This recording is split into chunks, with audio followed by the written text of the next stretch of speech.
Assalamualaikum Sobat Football United. Ringan amatiran ala gua, ada beberapa informasi yang gua dapatkan dari berbagai sumber yang ingin gua ngobrol ringankan, gua sampaikan.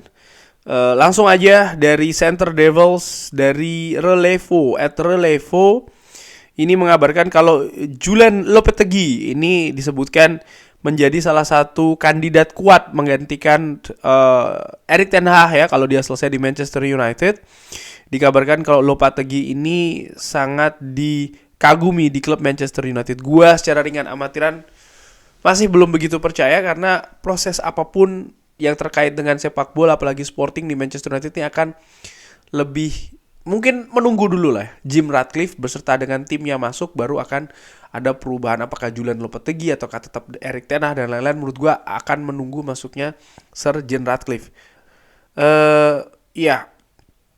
Lalu kabar lainnya adalah Manchester United dan juga Eintracht Frankfurt ini sedang membahas terkait dengan proses peminjaman Donny van de Beek, yang disebutkan bahwa ada permasalahan di sisi gaji. Nah, di mana Frankfurt menilai gaji dari Donny van de Beek yang harus mereka tanggung ya ini jumlahnya terlalu besar dan Manchester United harus ada kontribusi di sana nih, artinya tetap harus membayar gaji dari Donny van de Beek dan menurut gua ini yang akan menimbulkan permasalahan ya, situasi yang rumit di situasi Donny van de Beek. Apakah ada peluang Donny van de Beek untuk stay? Sangat kecil menurut gua, di mana Donny van de Beek ingin mendapatkan menit bermain yang tinggi. Situasi ini tidak ada di Manchester United saat ini.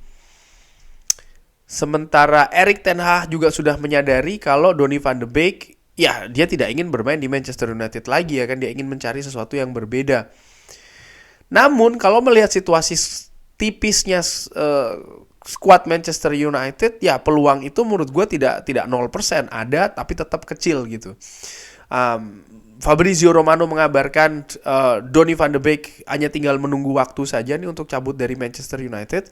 Ya kita lihat ya progresnya akan seperti apa. Tapi gue sebenarnya suka dengan Donny van de Beek, terutama attitude dari pemain ini yang menurut gue bagus. Tapi ya bagaimana kualitas dari Donny van de Beek memang setelah beberapa waktu di Old Trafford berada, dia bukan kualitas yang bisa mengangkat Manchester United ke level yang lebih tinggi lagi. Dari Rob Dawson ESPN ini ada beberapa kabar yang menurut gue sangat menarik. Pertama adalah Manchester United disebutkan akan mengganti atau melepas beberapa atau banyak pemain ya, multiple departures, artinya ada lebih dari satu yang akan cabut di bulan Januari bahkan. Wow. Dengan tidak adanya sepak bola Eropa di tahun baru, setelah tahun baru dan hanya di Premier League dan juga di FA Cup, ini tentu saja kan membuat Manchester United jadwalnya tidak sepadat kalau mereka bermain di Eropa, karena praktis satu pekan mereka hanya bermain mungkin sekali saja kan ya, mungkin paling banyak 2 kali. Dan ini kan berbeda dengan situasi kalau mereka berlaga di Eropa, dan ini yang membuat Erik ten Hag setuju untuk mengurangi jumlah skuadnya.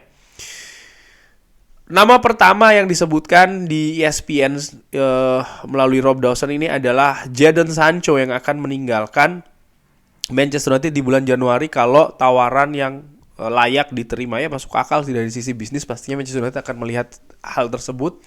Hanya saja kalaupun tidak ya dia tidak akan dapat menit bermain karena situasi dengan Erik ten Hag kan tidak kunjung membaik antara Jadon Sancho dan juga sang pelatih ini, sehingga menurut gue ya sangat masuk akal, dan gue harapkan pun dia juga akan cabut ya supaya yang toksik ini segera bersih dari Manchester United. Donny van de Beek juga disebutkan oleh ESPN akan cabut di bulan Januari nanti.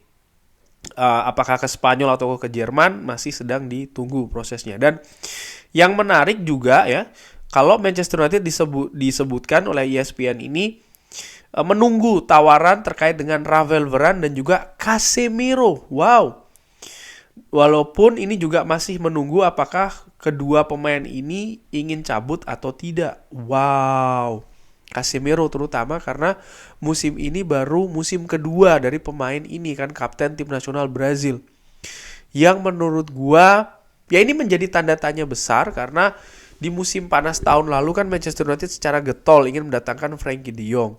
Tapi setelah gagal mendatangkan Frenkie de Jong dengan proses yang menurut gua juga cukup lama ya, sebulan kalau tidak salah, maka didatangkannya dalam waktu yang singkat seorang Casemiro dengan nilai yang cukup tinggi 70 juta ya untuk pemain yang sudah berusia senior ini ya, bukan 70 tahun tapi 70 juta, sorry gue yang keliru.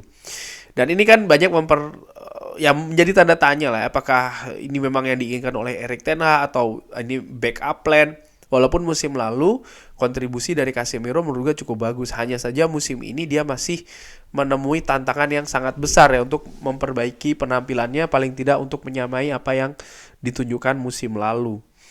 Dan Ravel Varane ya menurut gue make sense karena Ravel Varane sendiri juga musim ini ada penurunan. Pemain ini bukan didatangkan atas keinginan Erik ten Hag karena datang di periodenya Ole Gunnar Solskjaer ya kan. Dan musim lalu menurut gue dia tampil bagus. Musim ini sejauh ini menurut gue terutama di awal-awal jeblok ya, yang menimbulkan pertanyaan sih memang. Gue tadinya menilai Ravel Varane ketika dia memutuskan untuk pensiun dari tim nasional, dia akan lebih konsentrasi ke klub ya kan. Gue berharap penampilannya akan lebih stabil, tapi ternyata tidak. Dan di sini yang justru menimbulkan pertanyaan ke gue, ada apa sebenarnya di Ravel Varane sehingga dia bahkan ingin pensiun dari tim nasional? Apakah memang dia sudah melihat situasi fisik maupun permainan yang sudah menurun? Itu bisa saja terjadi ya menurut gue secara ringan amatiran. Hanya saja ya melepas dua pemain ini tidak hanya melepas saja seperti di game FIFA maupun Championship Manager dan lain-lain ya, tapi kan harus juga menunggu tawaran yang bagus untuk dua pemain ini sehingga Manchester United akan mempertimbangkan tawaran tersebut. Dan tawaran ini juga datang kalau pemain tersebut juga ingin meninggalkan Manchester United karena kan mereka juga masih under kontrak ya kan, sehingga ya kita lihat saja kan seperti apa. Dan ditambahkan oleh ESPN ini masih harapan ya masih terus ada kalau Sir Jim Ratcliffe ini akan melengkapi 25% investasinya di Manchester United sebelum Natal, walaupun sudah cukup banyak penundaan yang terjadi.